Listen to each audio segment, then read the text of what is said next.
listening to Pop This, the podcast where three women talk about pop culture. Here are your hosts, Lisa Christiansen, Andrea Gin, and Andrea Warner.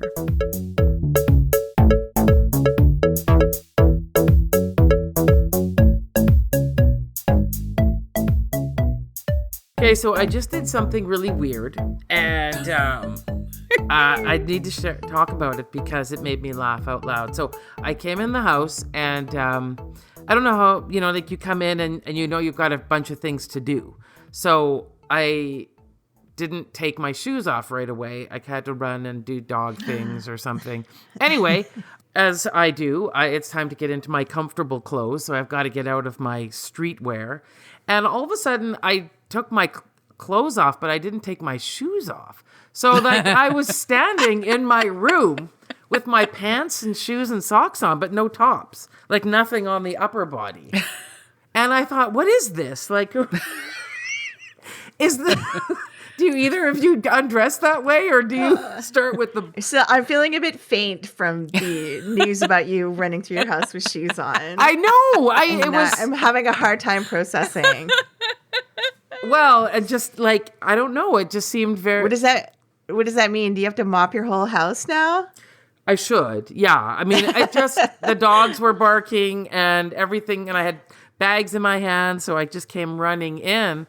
And then it came, and I just sort of forgot about the shoes being on. And I would be in shock too if I had done that and run through my house with shoes. I would go into shock too and not know what was happening or what I was doing afterwards. I totally understand it. Yeah. But then would you go into your room, take off your top and your bra, and then find yourself just like in a no, I mean like sort of a Donald Duck situation? Yeah, exactly. Yeah. It was so strange. I'm just standing there thinking, what? Is this a look? No, it's not. Like, maybe if I was doing some sort of Helmut Newton posing from 1970s Vogue or something, but I was not. But the thing is, like, you're talking to yourself. Yeah, that's what made me laugh so hard, is that all of a sudden I was just kind of standing there going, what am I doing? Like, I think that the natural way to get undressed is, well, first of all, shoes off right when you get home. But then you go to get undressed, and don't you just start with the pants? Isn't that the... Yeah, so what is your thought on what happened? I'm just...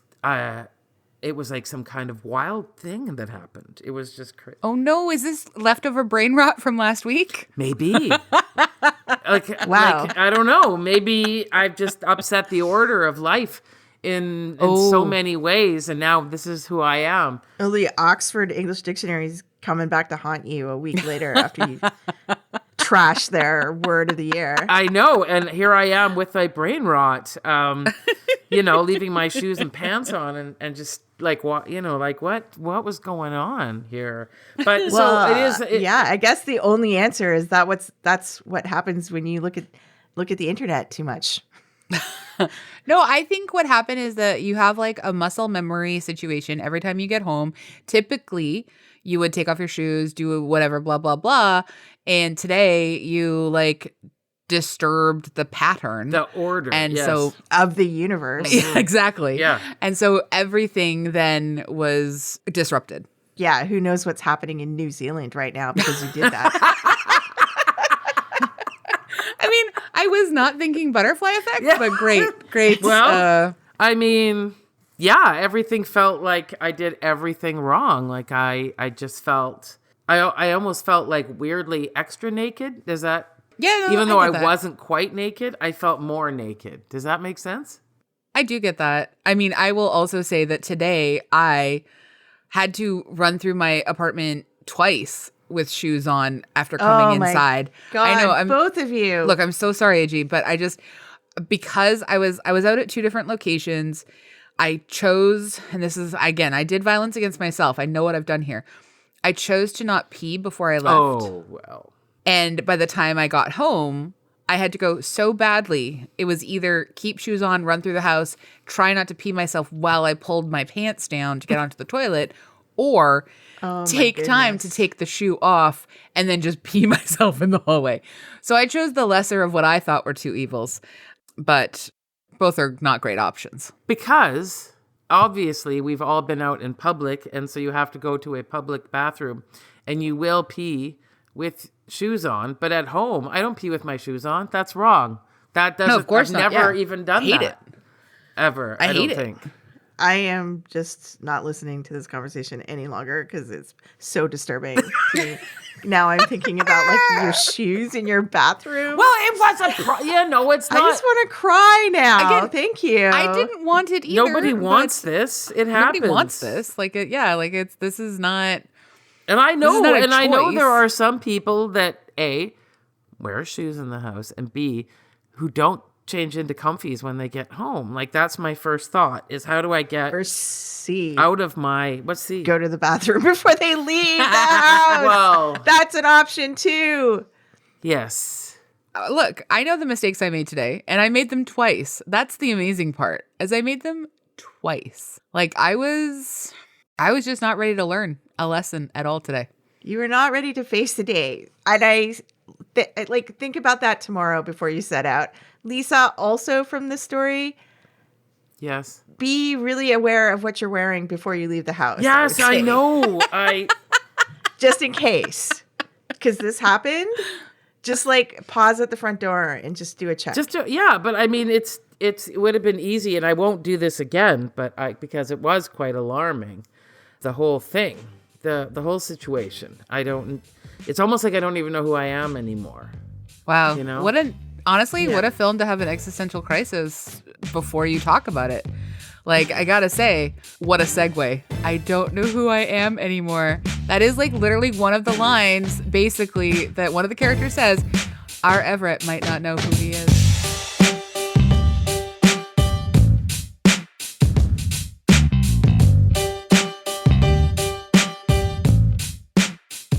What I don't know is who the worst character is in this movie. Look, we could debate that for hours, and we will. Yes. I'm Andrea Warner. I'm Lisa Christiansen.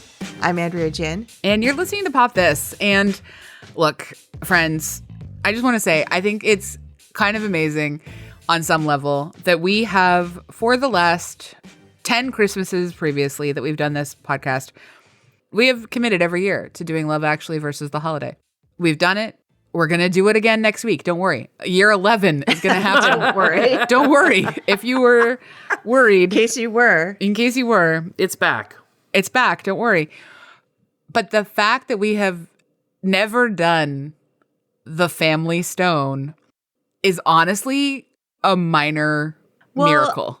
I just had assumed that, like myself, none of us had seen it and had no interest in seeing it. And that's why it just kind of went by us every year because it was just like that looks terrible. I don't want to watch that. And now, like today, I found out that each of you have seen it multiple times. Yeah, Multiple. But never brought it up. I don't know why. I know why I didn't, because I had rewatched it a couple years ago because I don't think Carlos had ever seen it. So I rewatched it with him. And I have seen this movie. This is at least my 5th time seeing this movie over the years. So I had rewatched it a couple years ago after not watching it for like at least 10 years. And I had liked it back in the day. I will just be very clear about this. When I first saw this movie, I kind of enjoyed it. And then when we rewatched it a few years ago, I was like, oh God, this is trash. Like I don't want to do this on the podcast. Like, no, like I'm never going to recommend that we do this on the podcast. And then this week happened and this episode happened and here we are. And I am so excited to talk about this movie. And honestly, I'll be very frank. This will become part of my annual rewatch. Oh, wow. Okay. But like when we planned to do this episode a few weeks ago. Yeah. What was going through your mind? I was like, you know what? I'm going to be a champion about this and just not say anything because we should have done this movie already. I'm the one who like kind of stealthily didn't recommend it for years and years and years because I never wanted to do it. And I thought, okay, either AG or Lisa brought it up. I don't remember who. Fine, let's do it. And you know what? I felt that vibe when we discussed it because I had put it on the list because I had thought it was an anniversary and I had never seen the movie before. And it turned out it wasn't an anniversary. Yeah. And so there was no But there real is one. reason It is the anniversary next year, the 20th. Next year, yeah. We always love to be a year off. But then, Yeah. like, so anyways, there was no really good reason to do it. And it Yeah. was just hanging there. And I felt your judgment about it. Yeah. But I'm when so we glad. discussed the movie. I'm so glad we did it. I'm so glad that I just was like, yeah, I'll just shut up about it. And like, I force AG to watch a ton of stuff she would never choose. It's fine. Honestly, I was thank just you. like, Sarah you. Jessica Parker, Christmas movie? Why haven't we done this before? That's weird. Yeah, because no, we usually thank do you. the entire oeuvre of Sarah Jessica Certain- Parker, yeah, I guess, eh? Yeah. Look, we've done a lot of Diane Keaton. Yes. Rachel McAdams. Yes, that's very Somewhat. fair. Yeah, we have. No, I mean, you're right. It is an omission, but we have fixed We it. like Claire Danes. I like Sarah Jessica Parker. I do. I really do. I don't like this character, but I like her performance in it. She's trying hard. Oh, she's trying hard. Yeah. yeah. I'll say that. Yeah. And I have to say, having watched so many rom-com Christmas movies, like this one was not formulaic. Yeah. The, It is no definitely not likable formulaic. characters. Yeah. And no likable characters. Yeah, it goes against the grain of like how people design Christmas movies. And I have to respect it for that. Yeah. Actually, you know what? Thad and Patrick are likable characters. And the child. Those are the three likable true. characters in this film. Well, Suzanne, Avid. the other sister, she doesn't do much. She doesn't do much. You're right. She's Yeah. likable. Yeah. She's fine. And you know what? Again, oddly. Anyway, look, there's so much to talk about. Yes. There's so there much is. to talk about. Lisa, do you want to read the background? I sure do. The Family Stone is a 2005 American comedy drama film starring an ensemble cast including Diane Keaton, Craig T. Nelson, Dermot Mulrooney, Sarah Jessica Parker, Luke Wilson, Claire Danes, Rachel McAdams, and Tyrone Giordano. The Family Stone was released in the United States on December 16th, 2005. It garnered mixed to positive reviews and was a commercial success with a worldwide gross of $93 million. Can you believe that number? Oh, I can. Parker, this is what I can't believe, was nominated for a Golden Globe for her performance. So whatever, that happened. So It's amazing. Like, this is an acclaimed movie with award nominations and almost a $100 million gross. Let's think about that. I'm just going to sit with that for like a while, but between then and now, because I already feel like I've already talked so much. AG, do you want to read the synopsis? Sure. Eldest son Everett brings uptight girlfriend Meredith home for the holidays to meet his quirky liberal family. What could go wrong? The answer is absolutely everything. From the moment Meredith steps into the Stone family's gigantic, cozy home, she rubs everyone the wrong way. Everett's sister Amy hates the way Meredith wears stilettos out in the snow. Susanna's kids make her nervous. Matriarch Sybil thinks she can't take a joke. Slacker brother Ben gleefully whispers that they're all talking about her behind her back. And her dad Kelly watches over everything with an amused smirk. Only Thad and his husband Patrick are at all welcoming, and Meredith unforgivably alienates them in a series of genuinely cringeworthy scenes. In a state of panic, she calls her own sister Julie to the rescue. Little does she know that that will just make everything worse. And that is from Anne Cohen in Refinery 29, who good- loves this movie. A good synopsis. yeah, that was a great article too, by the way. Yeah. I enjoyed Yeah. that. God. So, Lisa, where did you stand on this movie? Like, you had seen it multiple times. Did you like it? Or was Well- it just sort of like one of those things you put on? I am a fan of those cozy Christmas movies with the big rambling house and, disparate storylines. I think it's a larger obsession I have with movies that have strange ensemble casts. We've never done, and nor should we, the 2014 film, This Is Where I Leave You, which weirdly made Jason Bateman, Tina Fey, and Adam Driver family. So Fascinating. they don't even look alike. And even We've never done Home for the Holidays either, which is Holly Hunter and Robert Downey Jr. For Thanksgiving. yeah, there are these weird pairings of like, well, who's doing well right now, and we'll stick them together into a large house and do some kind of family thing. But I also will watch anything Diane Keaton's in, and probably multiple times. And so I'm going to say that was the big draw for me. And she played, it's like they don't, when they do a Diane Keaton movie, do they say she doesn't need wardrobe, she's fine, she'll come in whatever. She'll bring her own She will clothes. bring her own white blouse, and Yep. we'll work around it. We'll find some weird robes. It'll be fine. So And just like do Diane Keaton. exactly, Yes. and she'll just be Diane Keaton. And so I feel like She's that like was the draw. 10% less Diane Keaton in this film, which is why I like her performance here. Anyway, sorry. Go ahead. But I have to say, one of the funny things is like there was quite a gap between the last time I saw it and for the podcast, and so I literally was sitting there going, how does Dermot Mulroney figure into this one again? And I couldn't. I mean, I remember him, but it was like, What? Oh, yeah, I just could. I don't know. He's so blah and So blah. so boring. Yeah. That Agreed. But that's like the huge, sorry to interrupt. No, but that's- the yeah. huge question mark hanging over this entire movie. Yeah. It's just like, why does everyone think Everett deserves something Anything. Yeah. amazing things that happen to him? Because he is the most bland and boring person, as far as anyone can tell, that exists. Yet he's treated like a prince in his family for unknown reasons. Except he's, that like, he's supposed to be firstborn the or, the like- good-looking kid or whatever. I don't know it, out and of the also family. I don't know. emotionally, like needs some huge therapy. Like, you know what I mean? Like maybe the Just, whole like- family does, but he in particular. The thing that I found so funny again with this watch was like we get to this scene at the end, like not to like jump ahead all the way to the end, but I just like we get to the scene at the end where he has like triumphantly gone and he's getting together with Julie and she gets off the bus and then he puts his hood up and goes back to the car where he's left his like brother and his father, and it goes slow-mo and the camera just stays on his face as he gets this like half smile, and there's this triumphant music playing as we sort of like follow him on this journey. No one cares. No, Like not. I have never felt less like, and this is a problem I've had with Dermot Mulroney a lot. Like I thought it actually worked really well for him in My Best Friend's Wedding because like who cares, like the movie is Julia Roberts and Cameron Diaz and Rupert Everett. Everett, and no one cares about Dermot Mulroney. I gotta say, did not care about him until I thought he was pretty good in New Girl, and then he was excellent in the last Scream movie.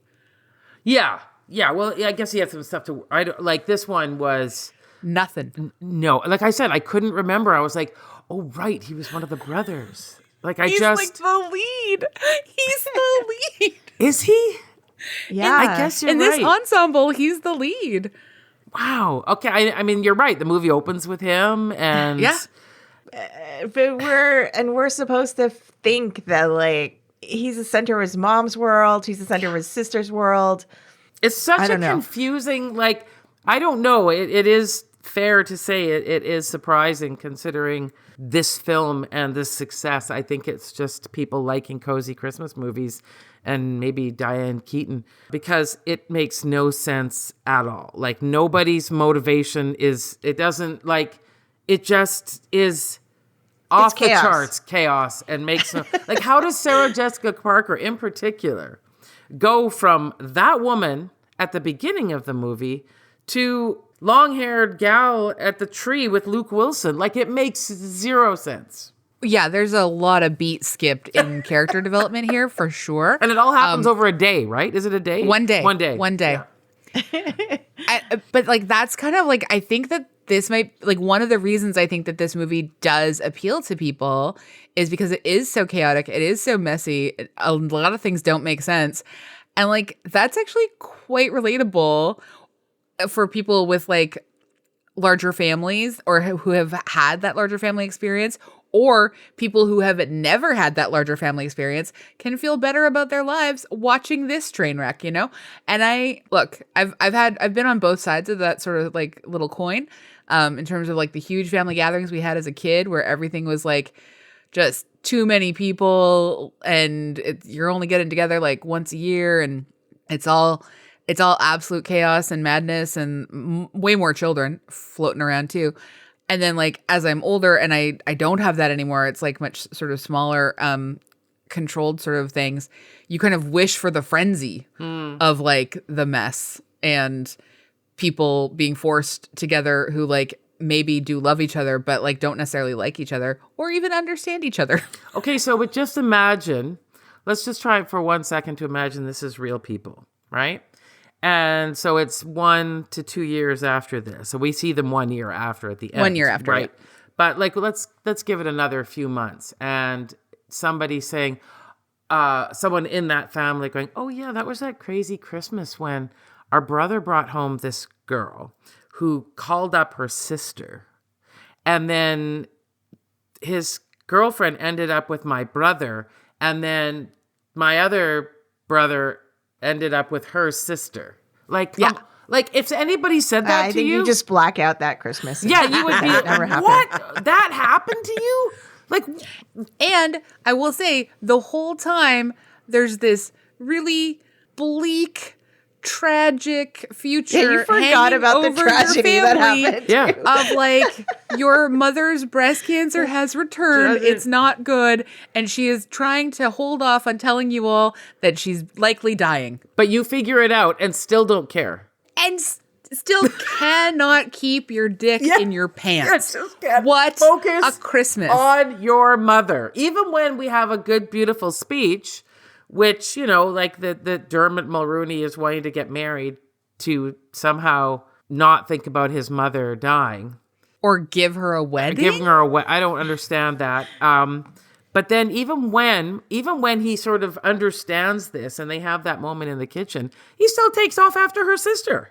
Sure does. So, okay. Yeah, but I mean, there does even just like I said, like this sort of looming tragedy over this family is just almost like a little side note to this whole Exactly. chaotic picture that we're seeing, because just right from the get-go, you're like, why is everyone so mean to Sarah Jessica Parker's character right from the beginning? Like kind of inexplicably, irrationally, like they hate her. I mean, Because she earns their took her- hate eventually for Well, she sure. sure But does, yeah, yeah. they're But like, like right off the bat, Yeah, like yeah. what's Rachel McAdams' complaint is that like she took her out for dinner at a restaurant and they didn't really hit it off. And she Yeah. clears her throat a lot. And she clears her throat. And so therefore I was gonna treat her like garbage when she comes over. yeah, Like that's the motivation. yeah. This woman's a teacher. Yeah. She's Oof. not. I forgot. I thought she was a college student. Like when I first saw it, and I was like, okay, she's just like kind of like emotionally immature or whatever. I didn't realize this woman was an educator. Yeah. And then also like his mother, when he goes to ask for the family ring, is just like, no. Yeah. Honestly, That's so I cool. loved it. I loved it. I was like, this woman she's dying and she knows she's dying and this is very hard for her. And she is going to take that ring to the grave rather than give it to this woman named Meredith. And honestly, For what reason? like she's like, you can tell the bun is too tight and that's not who she envisioned for her child. Like in every single level this time that I watched it, I felt like I understood Diane Keaton's character so much more. And yes, partly it is like my own cancer experience this year. And part of it is like just thinking that like you're looking at a potential future that you're not going to be there for like your family and you want to make sure things are like good before you go, because like it's not something you can't let go of, that control freaks kind of like mental state. And like, so you want to try and like get it all in line. And like, there's not really a good reason that she hates her immediately. But by the time it gets to like the ring portion, it's the morning after like the fight, I think. And she's like telling him like he can't get married to like save her or whatever. So I love the level of terminal illness blunt that Diane Keaton gets to play with here. But again, only as like a background note, because the tragedy is looming over, but never very often directly addressed. Not at, like, no. Like my grandmother was watching with us and she's like, what do you mean? Like, what's like, why is she why doesn't she want to give the ring? And I was like, oh, Graham, they've given a lot of allusions to the fact that like she is unwell. Did you see when she stared into the distance? That means she's sick. Yeah. That's like, wow. Yeah, it's an odd, like the choice in, I don't know what the script looked like originally, or I don't know what the movie looked like before it started getting edited, but were there some overt scenes in it? Because like, I guess like there was the scene where Luke Wilson and Craig T. Nelson are sitting out for some reason on some bleachers in the middle of like smoking pot in a field. Yeah. Yeah. And then it's not good is the darkest thing he says. Yeah.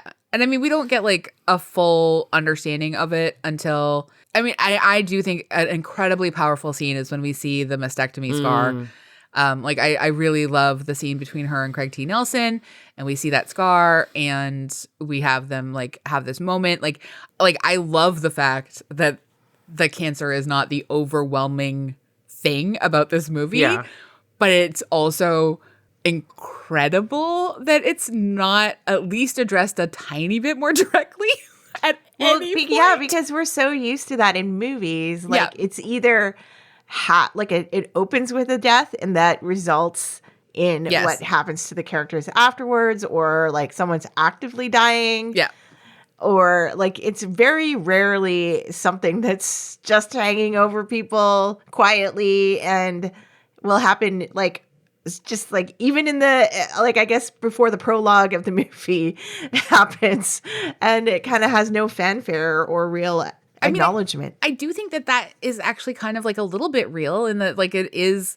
I think when there is like that kind of sickness, like it can't, like, even though it's ever present all the time, it can't always, like it's too stifling if it takes up all the space in the room every single time. So like I weirdly think this might be one of the best movies to deal with like grief and the onset of grief and sort of like the trying to avoid it and yet addressing it, but like also not wanting to talk about it and like not wanting it to like, you want to have like one last nice Christmas or whatever. You know what I mean? Like, I think this might.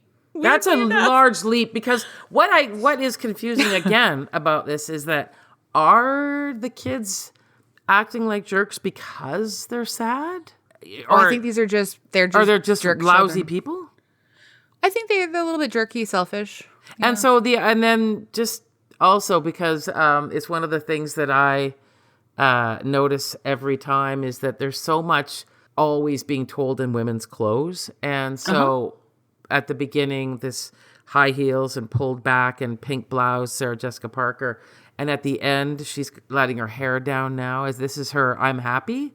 When I had the hair up, I wasn't happy. She's a happy member of a liberal family. Yeah, and same thing. Married Rachel McAdams is like all comfy in a robe and a Dinosaur Jr. shirt. And suddenly at the end, she looks like a Hallmark Christmas movie mom or something. She stepped into her mother's place. Yeah. She's wearing her mother's ring. Wearing a red turtleneck and some red slacks. Like slacks are the right word for that. Absolutely. I don't even know where you get red slacks. Like it's confusing to me what they're trying to tell us. I mean, they have 3 good kids and they have 2 kids that suck. And I mean, I enjoy that that's not a bad ratio. If you're going to have 5 children, having 66% success rate, not terrible. Well, maybe Sarah Jessica Parker would disagree with you though on child rearing and the expectation of parenting. Oh, well, she already has. I mean, her character, Meredith, makes very clear that this mother has failed her child by wishing gayness upon them. Oh, my God. What? So wild. I forget where I read this. I should look it up. But someone was writing about this movie and made an interesting comment about how, because we haven't even talked about Claire Danes' character, Julie, and how I think that's pretty fair because she swans into the movie and everybody just immediately loves her. Everyone falls in love with her, literally the first eye contact he makes with her. Yep. And just how at that really cringe dinner scene that is kind of the centerpiece of the movie, she says something kind of weird about she asks them about if they have a preference for the race of their adoptive child. And you know what? That liberal family does just not care about her saying that. They don't judge her for it. No. They're just like, they skate past it. But then, like, as soon as, Sarah Jessica Parker has her unfortunate moment, like, she's immediately turned into this, like, devil of the family. Like, it's just interesting how Julie is not judged at all for her racist comment, and Sarah Jessica Parker's character is basically destroyed as a result of her homophobic situation that she went through. I mean, homophobic and ableist. Like she's and then she does. Yeah, that's all bad. Then she does throw racism in it too. She does the trifecta. That's not in dispute. Yeah, no, I know. It's just interesting that they don't judge Julie at all for any of the comments that she made. Julie apologizes a little bit, but then they're all like, "No, it's fine. It's a fine question," and like that seems to like. Meredith then seems to think that she can just say whatever she wants, not understanding that like that they're not really the same questions that she's like, well, it's not even a question. I just feel like this is oddly and sadly a dinner scene that is going to happen in 2024, almost exactly the same as it did happen in 2005, which is gross and terrible and I hate it. Yeah. But back to the original thing is just that, yeah, like Julie is treated as some like a cute, untouchable person that enters their sphere that can do no wrong. And it's just curious as to why that is. Yeah, no, I mean, obviously the only conclusion you can make is that they hate Meredith and like Julie enough to let her just... But why? Like, they love her the second that she walks through the door. Like, they don't even know her at all. Have you seen her hair? It's so luxurious. So luxurious. Also, I guess because they don't have she didn't arrive with too much baggage. She's not wearing stilettos. Yeah. She doesn't clear her throat. Yeah, she has a cool job. She's a cool job. She is pretty much a clean slate for a moment, but before she makes her racist comment. But I mean, she's also like her and Everett seem to fall in love instantly too. Like, well, and that's why Meredith must fit in with them because man, like in one night, she was everywhere. She will eventually fit in with them. She does because I mean that's a huge question too. Like, what kind of sister is Julie to fall in love with her sister's almost fiance in the first literally second that she makes eye contact with him? And then kind of, I don't know, like it just, like is she the worst sister in the story? I don't know, like, because I also question Luke Wilson's character of just his utter confidence that this woman who reminds him of his grade 2 teacher is like just immediately giving him like a sex party in his pants. And he completely like makes his play for her over and over and over again, literally in front of his brother. And, everyone's cool with that too, to a certain extent. Even his dad, when he finds her in the bed. I mean, I would have been yelling, "Look, hypocrite, you wouldn't sleep in my other son's bedroom?" But this... I think in the moment, I feel in the moment, you're just like, I got to get out of here. I don't want to look at this. What a nightmare. And she's not hungover, apparently, even though she was so drunk that... So drunk she blacked out and doesn't remember getting put into that bed. Yeah. Yeah. And then knows this is the guy for her. And takes her hair out of her bun. Look, if you can get a woman to take her hair out of her bun, you know that, like, this is the unwinding. This is how you have gotten to her. Yeah, exactly. I mean, it's so on the nose. Some of it is very frustrating and kind of, weird. I don't know. I keep thinking about, why do I like this movie? It always happens. I always do this. I'm like, what? It doesn't... It's like I can watch it and just not think about. I don't know. It just feels cozy. It's the set, I think, and seeing Diane Keaton sitting in those cozy chairs with her legs pulled up and her baggy Katharine Hepburn pants. Like there's something.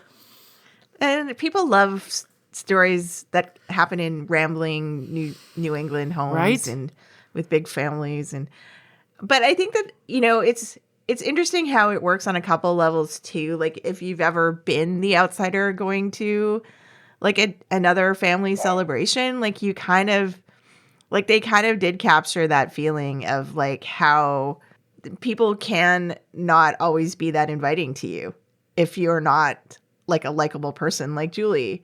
And so I feel like it worked on that level, but at the other time too, like everyone's kind of been in a family where like a stranger has come to your family celebration or whatever, and you're not sure about them. So I feel like the story was effective in that it made you kind of see both things from both perspectives.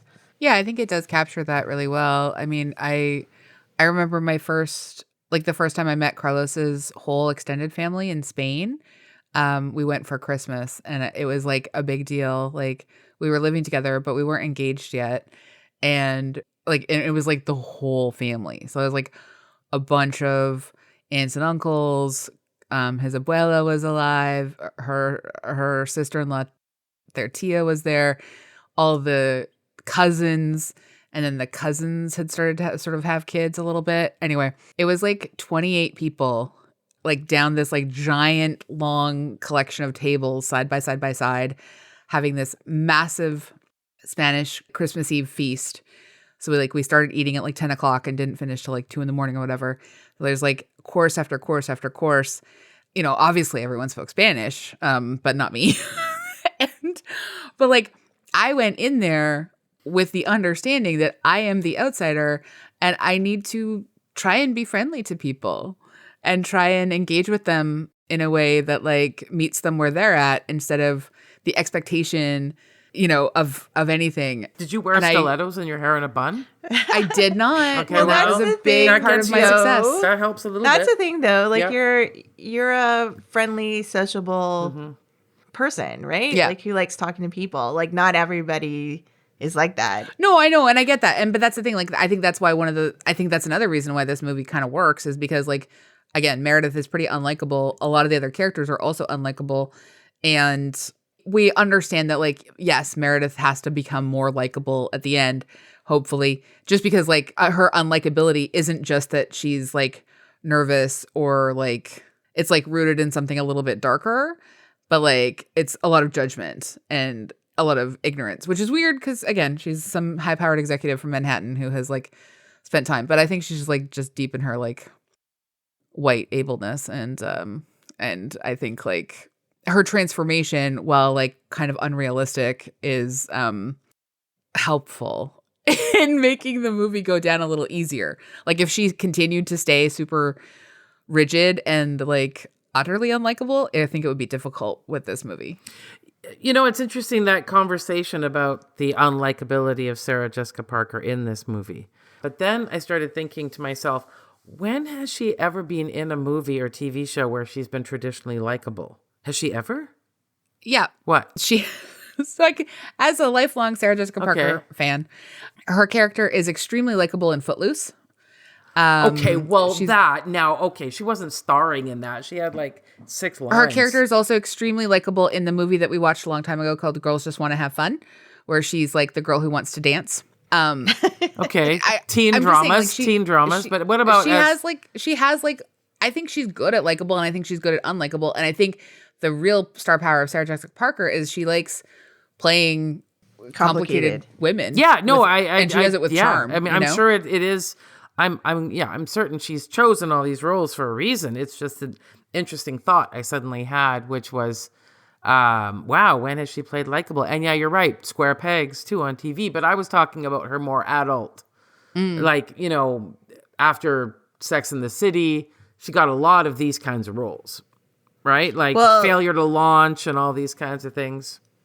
Yeah, she did some interviews about this movie and talked about how what drew her to the character is she's awkward and unlikable and a challenging person to play. And I was reading this thing where she was talking about playing that dinner scene and just how all the actors were looking at her, and she was like alone in playing this scene and like trying to explain her and failing to explain like herself and what she was trying to say. And just like she talked about how she just felt that because like the entire table of actors were just staring at her in silence.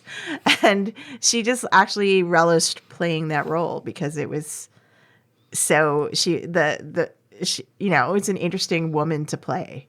Yeah, I can totally see that. And I mean, I think one of the things that I like about the opportunities that this movie does give her is we get this glimpse of her, again, literally letting her hair down. But I have always, no matter what stage I'm at in sort of where I'm watching this film, every single time I love the bar scene. I love watching Sarah Jessica Parker dance. Mm-hmm. It's one of the great joys of me watching her on screen because I just think she is a really fun dancer. She obviously feels good when she's dancing, and I also love the song that her character loves. Get it right back till you start. Get it right back to where we start. Yeah, that's a great song. Who is that by? I gotta look that up. Keep talking. Oh gosh, I'm looking. I know this, but anyway. So that was Maxine Nightingale. Yeah. In the song called, what is it? Right Back Where We Started From. That's what it's called. Yeah. Wow. All right. No, that's a great song. It's an absolutely a banger. It is. Yeah. It is. Yeah. But yeah, I found this Sarah Jessica. I forgot I wrote it down in our outline, but she says, I was drawn to her because of her exhibited neurosis. I think Meredith was probably somebody who had very high standards for herself and lived in a world that was about discipline, appearance, success, ambition, and personal achievement. I think that made her actually quite touching.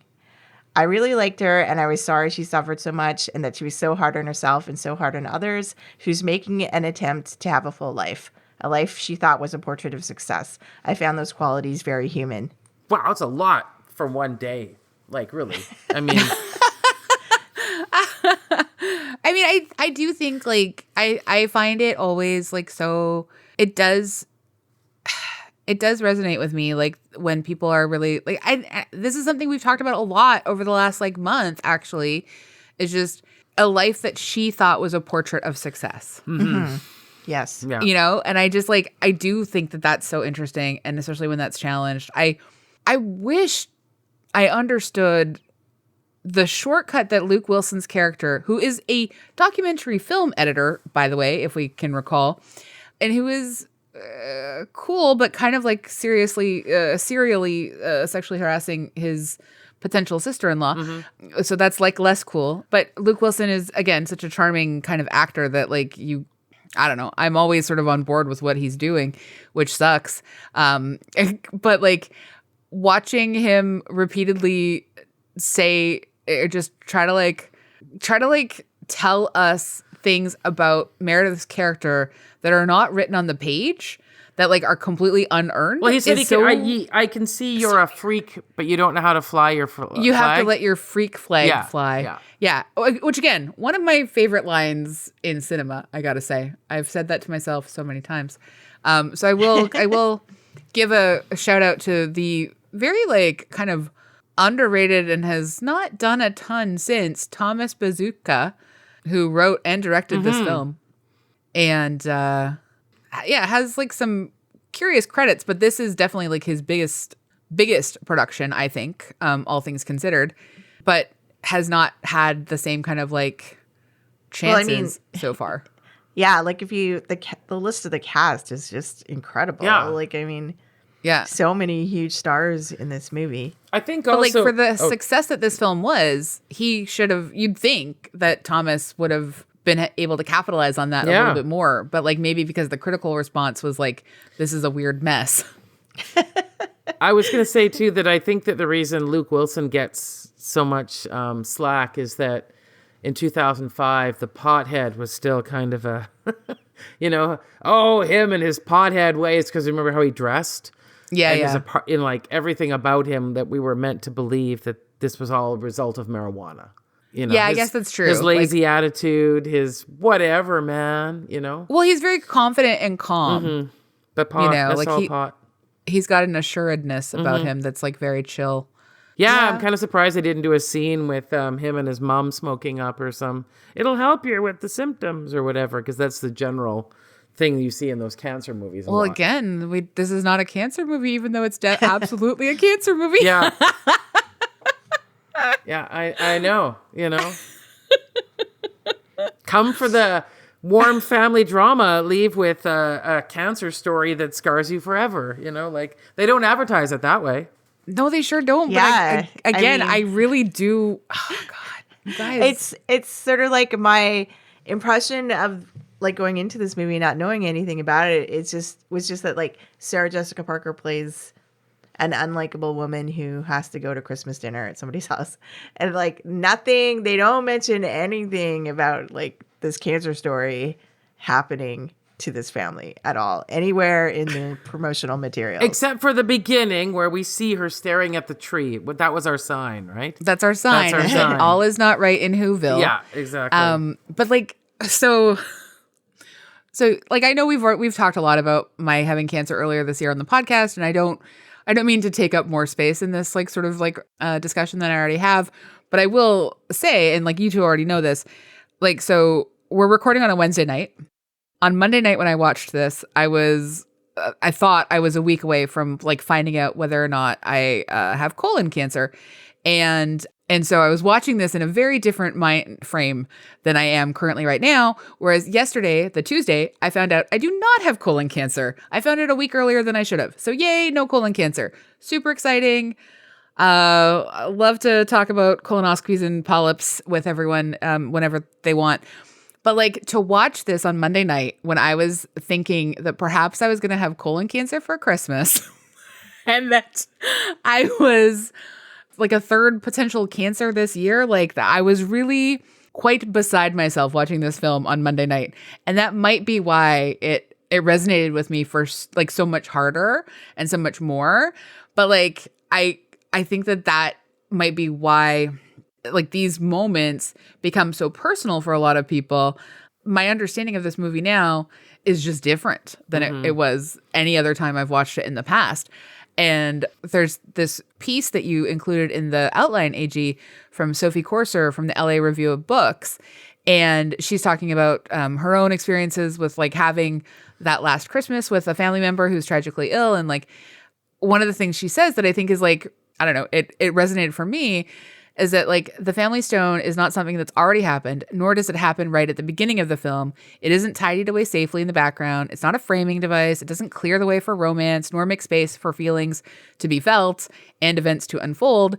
The family stone puts death in the near future, and it manages to do so without making an impending bereavement feel like a crass plotting device. And I think she kind of nails it. Like it really, like that really works for me as a loose framework for a film. I mean, like at this point in your life, it does. But up until now, like you had different feelings towards it. Well, so that's interesting. Well, I really liked it in the beginning. Like when I first saw it, like, I mean, we've talked about this. I always associate Christmas with death anyways, because my dad died a week before Christmas. My grandfather died a day before Christmas. These are two big milestones in my life that have always, even though, and I love Christmas, but like one of the reasons I love Christmas is because it is a space where I can have both grief and joy existing simultaneously. And that's like what for me Christmas is all about. And so I think that like, I mean, I can't place myself back 19 years ago, but I think the grief aspect of it is probably one of the things that made me like it so much.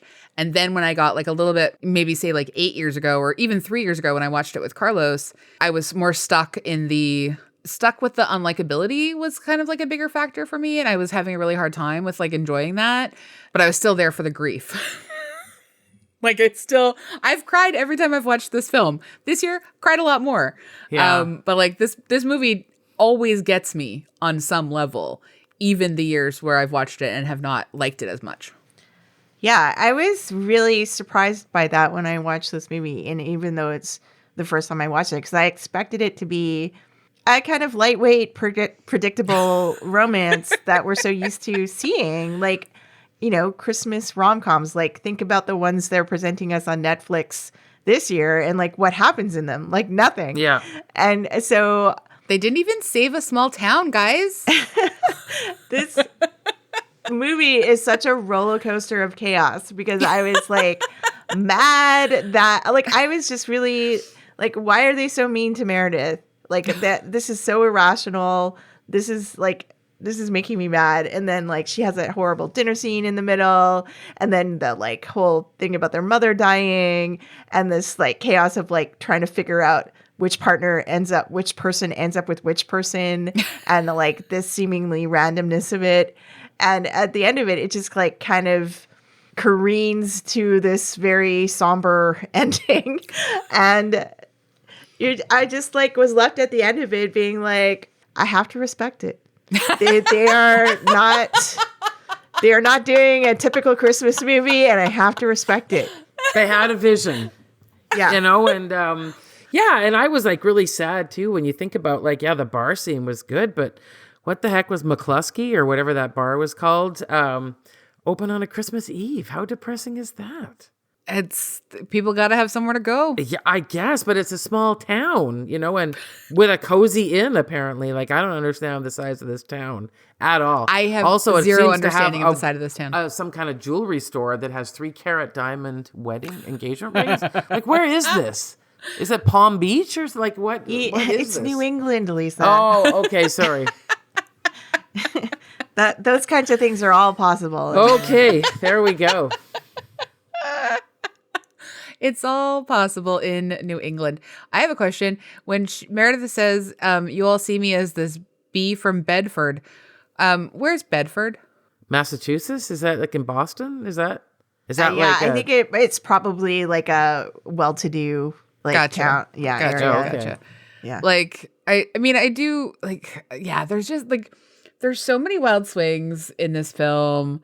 There's so many people whose identities are treated as like liberal plot devices and like it's just, they don't get to be like real full characters really. Like, but at the same time, like I have a lot of respect for the ways in which sort of like this movie, especially in 2005, is making space for people whose lived experiences are from like historically oppressed communities. So like, I got to give it to that. And I still stand by that. Like, it's an amazing moment when we see the beginnings of a love scene with a mastectomy. Yeah, I agree. Like, I just think that was incredible. Mm-hmm.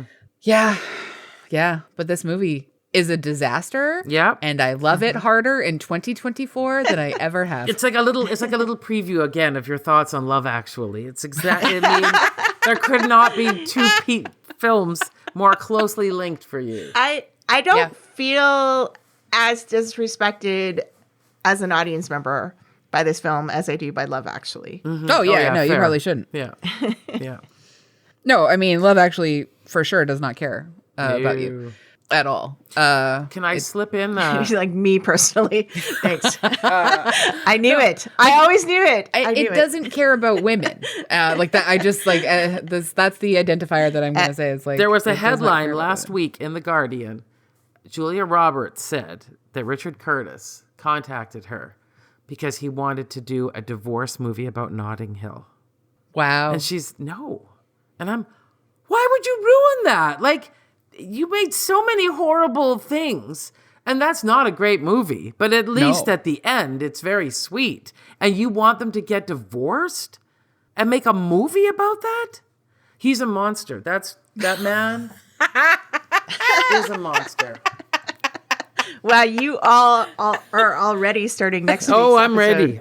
Wow. Yeah. Wow. Okay. Well, how about we finish up this one? Okay. Does the Family Stone pop? That's a toughie. I mean, yeah, watch it. I mean, it's Christmas. Yeah, it's not the worst thing ever. You know what? I'm going to say it pops because it doesn't make it's chaotic. It doesn't make any sense on many levels, but it's also very realistic on many levels, and like you can't explain it. No. And I think that for those reasons, it's a great Christmas movie. And the cast is so fun. So yeah. Mm-hmm. Yeah, the cast is really, and they are doing the most with what they have. Mm-hmm. Yeah, agreed. I will also say it pops, and my grandma stayed through the whole film. She didn't get up and leave. Oh, okay. So if you want a fourth endorsement, That's the power of a New England Christmas. absolutely. So we do pops, and your Absolutely. grandma's ratings kind of thing is if she gets up from the couch or not. Yeah, if Yeah, she okay. stays for the whole film. Okay, there we go. Yeah, okay. Yeah. That's just a bonus grandma rating right Yeah. there. Great. But there is something about a New England Christmas that goes all the way back to Little Women. Yeah, that's It's just true. in the American psyche. Yeah, with Yeah. the snow and the big rambling house. Yeah, I get it. Yeah. No, that makes sense. That makes sense.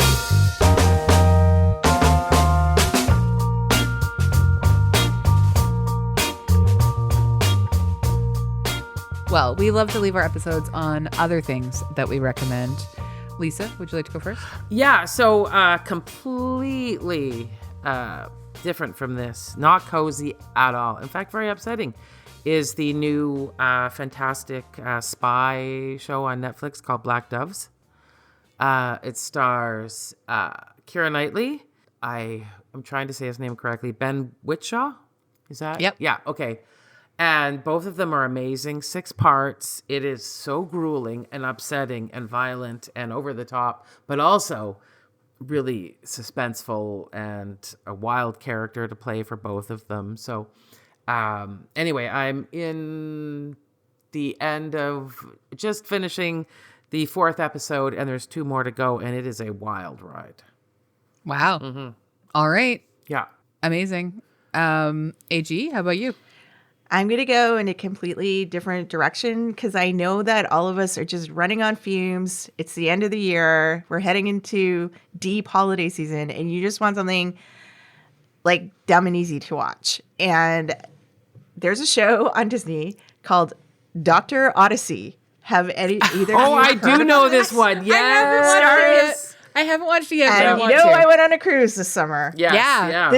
This is like Love Boat for 2024 because like every episode is like a full story. Like Yeah. it starts and ends. They Yeah. solve 3 very unlikely medical emergencies that happen at sea. Perfect. In every episode. And the lineup of guest stars is amazing. There's different guest stars on everyone. Shania Twain Yeah, is in one of the episodes. Amy Sedaris, Margaret Cho, like they just keep coming, and like I don't know, like it's this like incredible luxury cruise, and he's the doctor. He's to save, I don't know, orphans in Africa, but he decided he wanted to be nice to himself. He was also patient 0 of COVID in Boston. And like Incredible. all these incredible facts, and they have like an MRI machine on the boat. I don't want to ruin it for everybody. Can't wait. But it's I watched a little bit you're of the looking for something- Yeah, okay, good. if you're looking for something love boaty to watch Yeah. right now in December, it's perfect. And yeah, you will. It is. I thought I was just watching it because of the cruise connection, but now I love this show. Oh, wow. Amazing. And how is it doing? Is it like a success? Is it something everyone's... I think it's a terrible show, Oh. but people like love it because it's terrible. Okay, that makes sense. Yeah. I'm sure it'll get a second season. Mm-hmm. Yeah, I agree with you. It feels like the kind of thing that would. And do you know what I found out? How many shrimps it takes to get iodine poisoning if you're like in an all-you-can-eat buffet? Oh, 20? I Googled it after watching one of the episodes. Around 30 Okay, 30. Okay. That's it? That's not a lot. What about a shrimp ring? Whenever I in eat one it, sitting. Yeah, but I in can one eat a whole sitting. shrimp ring by myself. I've done that. Well, So, don't. yeah, Iodine don't poisoning. do it. Yeah, Oh, really? yeah. Yeah. Wow. Okay. All right. The Jesus. more Stuff you you know. learn. This Wow. show is All right. teaching you things Yeah. and Yeah. entertaining you. Incredible. Incredible. I am going to recommend a new Christmas song because tis the season, friends, and I love Christmas. And I love Christmas music. And this, I would say, like, airs more on the side of like sexy Christmas music, but it's not like super sexy. It's Brie Isabel, and Brie is from Halifax, and you spell that Breagh Okay. Isabel. And Brie has covered I've Got My Love to Keep Me Warm, and it's really beautiful. It's like cozy and dreamy and intimate, and there's a little flame in there, which is nice. So it can soundtrack, a cozy evening in front of the fireplace if you have one, or just turn it on, make your own little hotspot. Okay. Okay. Wow. Where are we going with Yeah. I finished. It's done. So yeah, enjoy. And thank you everyone for listening. We appreciate you, and we are delighted to spend your holidays with you if that's when you're listening. If this is spring of next year and that's when you're listening, cool. And You do you. whether or not you live in a big rambling New England house and Diane Keaton greets you at the door in a crisp white shirt and robe, we love you anyway.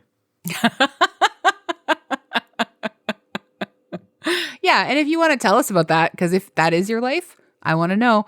popthiscollective@gmail.com. All right. And thanks, Andrea Gin, our co-host and producer here, and now initiated into the home of the Christmas Stone family. So there you go. You're in. Yeah, welcome. Welcome. We've been waiting for you. I'm happy to be here. We've got a mug of coffee for once. you here, but bring the mug back. Oh my God. Bye, everybody. Bye.